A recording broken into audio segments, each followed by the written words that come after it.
Hello नमस्कार दोस्तों, welcome to my YouTube channel exam Adhyayan. हम दैनिक भास्कर का ही संपादकीय देख रहे हैं। टैरिफ के बावजूद अच्छी विकास दर सुखद है। चालू वित्त वर्ष में जीडीपी विकास दर 7.4% रहने की संभावना एक उत्साह पैदा करती है। ट्रंप टैरिफ के बावजूद भारत आगे बढ़ रहा है। बजट के चंद दिनों पहले सांख्यिकी मंत्रालय के द्वारा जारी प्रथम एडवांस आकलन के अनुसार मैन्युफैक्चरिंग सेक्टर और सेवा जो सेक्टर है इसने बेहतर परफॉर्मेंस किया है। ये बात अलग है कि बजट सत्र के दौरान ही नए आधार वर्ष 2022-23 पर आधारित आंकड़े की सीरीज शुरू होगी, यानी फरवरी से। अभी तक 11-12 को भारत वर्ष मानकर आंकड़े जारी किए जाते थे, लेकिन आगे जाकर के जो बजट सत्र जैसे शुरू होगा उस टाइम पे यानी फरवरी से 22-23 को आधार वर्ष मान लिया जाएगा। ठीक है, तो ताज़ा एडवांस आकलन के अनुसार नॉमिनल जो जीडीपी होती है, नॉमिनल जीडीपी चालू वित्त वर्ष की जीडीपी, नामात्र की जीडीपी एक ही बात होती है। ठीक है, तो नॉमिनल जो जीडीपी होती है विकास दर पिछले 5 वर्ष में सबसे कम 8% है। तो नॉमिनल जीडीपी में से इन्फ्लेमेशन को घटा करके वास्तविक जीडीपी निकाले, यही फॉर्मूला होता है भाई। जो इतना अपन महंगाई हो गई है नॉमिनल में से घटा दो वास्तविक निकल जाती है। वास्तविक का मतलब होता है आधार वर्ष पर निकाली गई जीडीपी को अपन वास्तविक जीडीपी कहते हैं। और जो वर्तमान में जो चल रहा है, जो करंट ईयर चल रहा है, उस पर यदि अपन जीडीपी का कैलकुलेशन करते हैं उसको नॉमिनल जीडीपी या फिर चालू वित्त वर्ष में जीडीपी, अवास्तविक जीडीपी कहते हैं। ठीक है, नॉमिनल जीडीपी अन्य वर्षों से कम होने के पीछे मूल कारण महंगाई होती है। ठीक है, महंगाई का भी कम होना है। सीधी नॉमिनल जीडीपी कम रहेगी यदि मैं वास्तविक बोलूँ, वास्तविक GDP that is equal to nominal GDP, इसका मतलब है कि महंगाई बढ़ी नहीं है। ठीक है, महंगाई बढ़ गई है। नॉमिनल जीडीपी क्या होती है, ग्रोथ और डेवलपमेंट दोनों को काउंटिंग होती है, लेकिन वास्तविक जीडीपी में किसकी मतलब जो ग्रोथ हो रही है उसका काउंटिंग की जाती है। यानी नॉर्मली जीडीपी में महंगाई को भी सम्मिलित किया जाता है, लेकिन वास्तविक जीडीपी में महंगाई सम्मिलित नहीं होती है। बहरहाल भारतीय इकोनॉमी में घरेलू उपभोग का अंश ज़्यादा होने के कारण अर्थव्यवस्था में लचीलापन भी ज़्यादा होता है। साथ ही लंबे समय से मैन्युफैक्चरिंग सेक्टर दबा हुआ है और जिसमें अब कुछ गति आई है। फिर भी उम्मीद है कि जो सेवा क्षेत्र होते हैं, खासकर टेक्नोलॉजी के मोर्चे पर नई बहुराष्ट्रीय कंपनियां का भारत के प्रति रुझान बढ़ा है। इससे निवेश आएगा और उच्च गुणवत्ता वाले रोजगार भी बढ़ेंगे और जीडीपी के विस्तार का चेन रिएक्शन भी शुरू होगा। अगला, लंबी बहसों और पेचीदा फैसलों के मुकदमों का बोझ बढ़ता है। विराग गुप्ता सुप्रीम कोर्ट के वकील और डिजिटल कानूनों के समृद्ध भारत के लेखक हैं। नए साल पर सुधारों का पहला ताकतवर संदेश सुप्रीम कोर्ट के चीफ जस्टिस सूर्यकांत ने दिया। उन्होंने कहा कि जिस तरह मेडिकल इमरजेंसी से मरीजों को इलाज की सुविधा होती है, मेडिकल इमरजेंसी से मरीजों को इलाज की सुविधा होती है, उसी तरह अदालतों के दरवाजे भी न्याय के लिए हमेशा खुले रहने चाहिए। ताकतवर लोग महंगे और बड़े वकीलों के दम पर प्रतिकूल मामलों में लंबी जटिल बहस और अनुकूल मामलों में जल्दी सुनवाई पर जोर देते हैं। इस मर्ज को रोकने के लिए सुप्रीम कोर्ट ने नए आदेश में नियमित मामलों में वकीलों की बहस के लिए समय सीमा तय करने की बात कही है। विधि आयोग ने 2009 में 223वीं रिपोर्ट में इस बारे में विस्तार से चर्चा की थी और उसके अनुसार देश में सरकारी जो कामकाज में गिरावट का असर न्यायपालिका में भी दिखने लगा है। सुप्रीम कोर्ट के पूर्व जज की अध्यक्षता वाले विधि आयोग ने कहा था कि जजों को पूरा समय न्यायिक कार्यों में ही लगाना चाहिए, लेकिन लंबित मामलों के बढ़ते आंकड़े मर्ज के बदतर होने की गवाही दे रहे हैं। 2009 में 2.74 करोड़ मामले लंबित थे, जिनकी संख्या अब दुगनी हो चुकी है। संसद और विधान सभा में हुल्लड़बाजी हो तो कानून निर्माण की प्रक्रिया कमजोर होती है। नौकरशाही का समय मीटिंग और रिपोर्ट में बीते तो प्रशासन शिथिल होता है। ठीक है, और शिक्षकों की ड्यूटी वोटर लिस्ट दुरुस्त करने और मिड डे मील बनाने और कुत्तों की गणना करने में लगा दिया है तो बच्चों के शैक्षणिक स्तर पर बुरा असर पड़ता है। यानी जिसका जो काम है उसको किया जाए तो ज़्यादा बेटर होगा। और यहाँ पर इन बोल रहे हैं कि संसद और विधानसभा में हुल्लड़बाजी होती तो कानून निर्माण की प्रक्रिया कौन करेगा। नौकरशाही के समय मीटिंग और रिपोर्ट बनाते रहें तो प्रशासन कौन देखेगा। यदि शिक्षकों को पढ़ाने के अलावा उनकी ड्यूटी वोटर लिस्ट को दुरुस्त करने में, मिड डे मील बनाने में और कुत्तों की गणना करने में लगा दिया जाए, तो ये करंट की घटना है, उसी आधार पर ये लेखक लिख रहे हैं अपनी बातों को। ठीक है, इसी टाइप से जजों के बारे में बताया गया है। तो पुलिस का समय वीआईपी ड्यूटी में हो जाए, कोर्ट में हाजिरी के लिए हो जाए और आरोप पत्र का पुलिंदा बनाने में नष्ट हो जाता है, तो अपराध बढ़ने के साथ जांच में देरी होती ही है। इसी तरह वकीलों की बड़ी बहस और जजों के भारी भरकम फैसलों से मुकदमों का बोझ बढ़ता है। तो विधि आयोग और प्रशासनिक सुधार आयोगों की धूल खाती रिपोर्टों पर अमल के बजाय सही चिंतन और भाषण के बढ़ते चलन ने जनता का सिस्टम पर भरोसा डगमगाता है। भारत में शिक्षा के साथ कानून निर्माण में भी मैकाले की बड़ी भूमिका थी, जिसकी साम्राज्यवादी विरासत को दुरुस्त करने की बात इन दिनों की जा रही है। विधि आयोग ने मैकाले के कथन को दोहराते हुए कहा था कि अनुशासित और सुनिश्चित परिणाम वाले न्यायिक व्यवस्था से सही और जल्दी न्याय मिलता है। क्या बोला है उन्होंने कि अनुशासित और सुनिश्चित परिणाम वाले न्यायिक व्यवस्था हो तो सही और जल्दी परिणाम मिल सकता है, न्याय मिलता है। अमेरिका में प्रत्येक पक्ष के वकील की अधिकतम 30 मिनट सुनवाई का मौका मिलता है। प्रत्येक पक्ष को अधिकतम 30 मिनट की सुनवाई का मौका मिलता है। और विधि आयोग ने भी बहस के अधिकतम 1.5 घंटे का समय तय करने की अनुशंसा की थी। और 3 साल पहले सुप्रीम कोर्ट के जज संजय किशन कौल ने कहा था कि दुनिया के किसी भी प्रगतिशील देश में वकीलों की असीमित बहस की इजाज़त नहीं मिलती है। चीफ जस्टिस सूर्यकांत की पहल के अनुसार नियमित मामलों की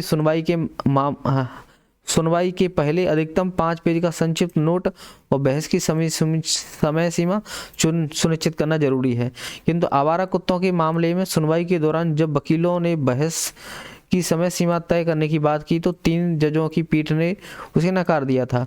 संवैधानिक तौर पर सुप्रीम कोर्ट के जो जज हैं, सुप्रीम कोर्ट के सभी जज बराबर हैं, लेकिन चीफ जस्टिस का दर्जा अग्रणी होता है। चीफ जस्टिस कॉलेजियम के साथ मास्टर ऑफ रोस्टर और सुप्रीम कोर्ट के प्रशासनिक मुखिया भी माने जाते हैं। जो चीफ जस्टिस हैं कॉलेजियम के मास्टर ऑफ रोस्टर और सुप्रीम कोर्ट के प्रशासनिक मुखिया माने जाते हैं। इसलिए सर्कुलर के अनुसार न सिर्फ सुप्रीम कोर्ट बल्कि बेहतर परंपरा के तौर पर हाई कोर्ट के सभी जजों को भी बहस के लिए समय सीमा और फैसलों के सीमित पेज की प्रक्रिया का व्यवहार अमल करना चाहिए। अमेरिका की सुप्रीम कोर्ट में छोटे और तर्कसंगत फैसले देने की परंपरा है।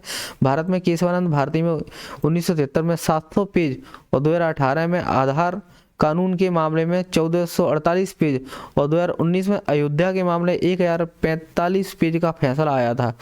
आपातकाल के दौरान एडीएम जबलपुर मामले में असहमति का फैसला देने वाले सुप्रीम कोर्ट के जज एचआर खन्ना ने रिटायरमेंट के बाद कहा था कि जजों को साहित्यिक उपमाओं और लंबे फैसलों से थीसिस लिखने के बजाय तर्क आधारित कानून सम्मत छोटे फैसले देना चाहिए। सभी जजों के अदालतों के जज और वकील और न्यायिक अनुशासन का कड़ाई से पालन करना चाहिए। लोगों को जल्द से जल्द न्याय मिलेगा और मुकदमों के बोझ से देश को मुक्ति मिलेगी। अमेरिका सुप्रीम कोर्ट में छोटे निर्णय देने की परंपरा है, जबकि भारत में केशवानंद भारती मामले में 1973 में 700 पेज, 2018 में कानूनी मामलों में आधार के कानूनी मामले में 1448 और अयोध्या के निवा में 1045 का फैसला आया था। ठीक है, तो इसी में यही कहा कि भाई जो फैसले होते हैं, जो लंबी बहसों पेचीदा फैसलों के मुकदमों का बोझ बढ़ता हुआ है। देखो, जो फैसले होने चाहिए शॉर्ट में होना चाहिए और जो टाइम पीरियड होना चाहिए जजों के लिए वो एक निश्चित होना चाहिए। जैसे कि अमेरिका में आधे घंटे का भाई टाइम मिलता है बहस करने के लिए, यहाँ पे तो भाई चलता ही रहता है। और एक समरी टाइप की बना के ले आनी चाहिए, उसको क्या बोलते हैं पेश करना चाहिए, और जिसका जो कार्य है उसको वो कार्य सौंपना चाहिए। जैसे कि यहाँ पर उदाहरणों में दिया है कि संसद और विधान सभा में जो प्रतिनिधि चुन के आते हैं हुल्लड़बाजी न करें, वो कानून की प्रक्रिया पे ध्यान दें, कानून निर्माण की प्रक्रिया पे ध्यान दें। नौकरशाही में जो अफसर वगैरह होते हैं रिपोर्ट मीटिंग में समय न गंवाएं, प्रशासन व्यवस्था को देखें। शिक्षक वगैरह होते हैं वो पढ़ाने पे ध्यान दें, ना कुत्तों की गणना वगैरह पे, वोटर लिस्ट दुरुस्त करने पे, मिड डे मील पे ध्यान दें। पुलिस का जो समय ज़्यादातर वीआईपी हाजिरी, कोर्ट में हाजिरी वगैरह, ठीक है, पत्रों को पुलिंदा में ही नष्ट हो जाता है, तो अपराध बढ़ने की जांच में क्या कर पाएंगे। ठीक है, तो उसी टाइप से बहुत सारे इन्होंने बात कही है, बहुत ही शानदार तरीका से इसके बारे में। आगे बात करते हैं दैनिक जागरण, खतरे में विश्व व्यवस्था। वेनेजुएला पर हमला करने और डेनमार्क की स्वायत्तशासी क्षेत्र ग्रीनलैंड पर बलपूर्वक कब्जा करने की धमकी देने के बाद अमेरिका के राष्ट्रपति डोनाल्ड ट्रंप और अधिक बेलगाम हो गए हैं। अब उन्होंने एक ऐसे विधेयक को सहमति प्रदान की है जिसके तहत रूस से तेल खरीदने वाले देशों पर 500% टैरिफ थोपेगा। क्योंकि रूस से तेल खरीदने वाले प्रमुख देश में बात करें पर चीन, भारत, ब्राज़ील है, इसलिए इसमें कोई संदेह नहीं रह जाता है कि वे इस मनमानी मान्यता से बाहर नहीं निकल पा रहे हैं। रूस से तेल खरीदने वाले देश ही उसे यूक्रेन के खिलाफ युद्ध जारी रखने में सहायक हैं। रूस से तेल खरीदने वाले देश ही उसे रूस के खिलाफ युद्ध जारी करने में सहायक हैं। तो ट्रंप ने भारत पर सब पहले से ही 50% टैरिफ लगा रखा है। इसमें और अधिक यदि वृद्धि का मतलब है उसके आर्थिक प्रतिबंध लगाना। ट्रंप किस तरह मनमानी पर उतरा है कि इसका एक प्रमाण उनकी ओर से 60 से अधिक अंतर्राष्ट्रीय संगठनों से अमेरिका से को अलग करना है। उनमें भारत के नेतृत्व वाले अंतर्राष्ट्रीय सौर सहयोग संगठन भी है। अमेरिका ने जिस संगठनों से खुद को अलग करने की घोषणा की उनमें से करीब 30% संयुक्त राष्ट्र के हैं। ट्रंप इसके पहले भी अनेक महत्वपूर्ण वैश्विक संस्थानों से अमेरिका को अलग कर चुके हैं। अब उन्होंने जिस तरह थोक में कई संगठनों से बाहर आने का फैसला किया है उससे तो यही स्पष्ट होता है कि विश्व व्यवस्था को पूरी तरह से छिन्न भिन्न करना चाहते हैं वो। ट्रंप अपने मनमाने से दुनिया को शीत युद्ध के दौर में ही नहीं बल्कि उसके पहले के उस कालखंड में ले जा रहे हैं जब विश्व व्यवस्था नाम की कोई चीज़ें नहीं थी। यदि ट्रंप यह सोच रहे हैं कि दुनिया उनकी धमकियों और सनक भरे फैसलों के सामने झुक जाएगी तो ऐसा तो नहीं होने वाला है। ध्यान रखें कि अब यूरोप भी उनके खिलाफ आवाज़ उठाने को बाध्य है। ट्रंप कितना ही गर्जन तर्जन करें, आज अमेरिका की वैसी हैसियत नहीं है जैसी 2-3 दशक पहले हुआ करती थी। अब डॉलर का वर्चस्व भी बहुत कम हो रहा है। ट्रंप को तो आभास होना चाहिए कि वे तमाम जोर लगाने के बावजूद यूक्रेन पर रूस के हमले को रोक पाने में नाकाम है। चीन और ब्राज़ील भी उनका जोर नहीं चल पा रहा है उन पर भी, और भारत का भी यही स्पष्ट संदेश है कि उनके दबाव से झुकने वाला नहीं है।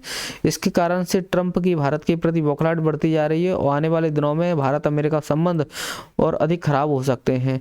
भारत को अब अच्छे से स्पष्ट करना होगा कि ट्रंप की मनमानी सहन करने वाला नहीं है और उसे अमेरिका को यह संदेश देने के साथ ही यह भी देखना होगा कि विश्व के प्रमुख राष्ट्रों ने मिलकर कैसे ट्रंप की दादागिरी का सामना किया है, क्योंकि अब इसके अलावा और कोई उपाय नहीं रह गया है। अगला बिजनेस स्टैंडर्ड का या एडिटोरियल है योजनाओं की समीक्षा के बारे में बात करें अपन तो वित्त मंत्रालय ने सभी सरकारी विभागों और मंत्रालयों से कहा है कि केंद्र सरकार के द्वारा प्रायोजित योजना होती हैं और केंद्र योजनाओं को तर्कसंगत बना है। ठीक है, वित्त मंत्रालय का है सभी सरकारी विभागों और मंत्रालयों से कहा है कि केंद्र सरकार द्वारा प्रायोजित योजनाओं और केंद्रीय योजनाओं को तर्कसंगत बनाए। इसके पीछे इरादा है कि एक दूसरे का अतिक्रमण करने वाली योजनाओं का विलय किया जाए, ठीक है, और क्रियान्वयन की दक्षता में सुधार किया जाए। सरकार 54 केंद्र प्रायोजित योजना चलाती हैं जबकि केंद्रीय योजनाओं की संख्या 260 है।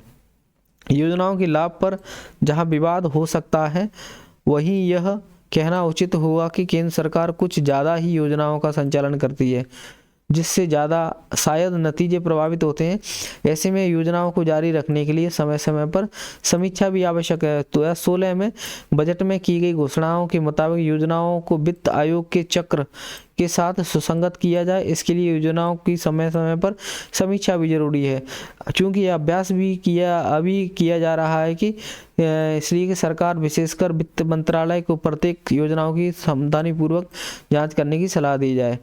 योजनाएं खासकर केंद्र प्रायोजित योजनाओं की समीक्षा के पक्ष में तर्क संगत हो सकते हैं कि हालिया बदलावों की आलोचनाओं में यह है कि विकसित भारत गारंटी फॉर रोजगार और आजीविका मिशन ग्रामीण अधिनियम 2025 के बारे में बात करें तो जो एक केंद्र प्रायोजित योजना है, इसके तहत दिए जाने वाले ग्रामीण रोजगार गारंटी कार्यक्रम में राज्यों पर अतिरिक्त राजकोषीय बोझ बढ़ गया है। अब राज्य सरकारों को योजना के व्यय में 40% हिस्सेदारी करनी होगी। पुरानी योजना एक केंद्रीय योजना थी और उसे काफ़ी हद तक केंद्र सरकार फंड करती थी। कई राज्य शायद इस हालात में न हो को भी इसे व्यय को बढ़ा सकें, और केंद्र प्रायोजित योजनाएं जहां पर केंद्र द्वारा बनाई जाती हैं और इसमें आंशिक फंड राज्य भी करते हैं, इससे राज्य की वित्तीय स्वायत्तता पर असर पड़ता है। शायद वे उन योजनाओं पर अधिक व्यय न करके जिन पर करना चाहते हैं।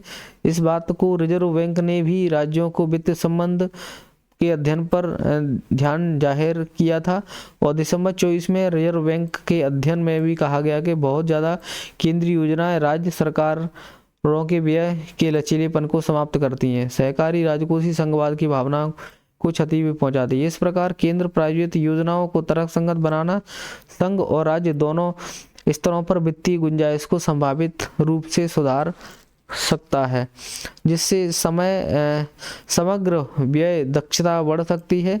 इसके अलावा भारतीय राज्य विकास के विभिन्न स्तरों पर उसकी आवश्यकता भी अलग अलग है। उदाहरण के लिए शिक्षा क्षेत्र में जो किया जाना चाहिए वह उत्तर भारतीय राज्य में दक्षिणी राज्यों की तुलना में बहुत भिन्न हो सकता है। राज्य सरकार राज्य स्तरीय चुनौतियों से निपटने के लिए बेहतर रूप से सक्षम है। इसके अतिरिक्त ऐसी योजनाओं के में अक्सर श्रेय लेने के लिए अनावश्यक राजनीतिक खींचातानी होती है। बेहतर परिणामों के लिए अधिकांश विकासात्मक और सामाजिक क्षेत्र की योजना राज्य सरकारों के द्वारा ही तैयार हैं और संचालित की जानी चाहिए कि वे इसके लिए बेहतर स्थिति में हो सकती हैं। इस प्रकार राज्यों के लिए अधिक वित्तीय सशक्तिकरण का मामला बनता है, और बदले में राज्य सरकारों को स्थानीय निकायों को सशक्त करना चाहिए। यह देखना दिलचस्प होगा कि 16वें वित्त आयोग ने इस मुद्दे को कैसे संबोधित किया है, और व्यापक नीतिगत स्तर पर इस बात को बहस हो सकती है कि क्या भारत को तेज वृद्धि और विकसित विकास हासिल करने के लिए राजकोषीय संसाधनों के आवंटन पर पुनर्विचार करना चाहिए। इस संदर्भ में यह चर्चा भी करनी चाहिए कि राज्य सरकारें अपने वित्त का प्रबंधन कैसे करें, और कई राज्यों पर भारी कार्य है लेकिन उन्हें लोक लुभावन योजनाओं शुरू करने में से नहीं रोक रहा है।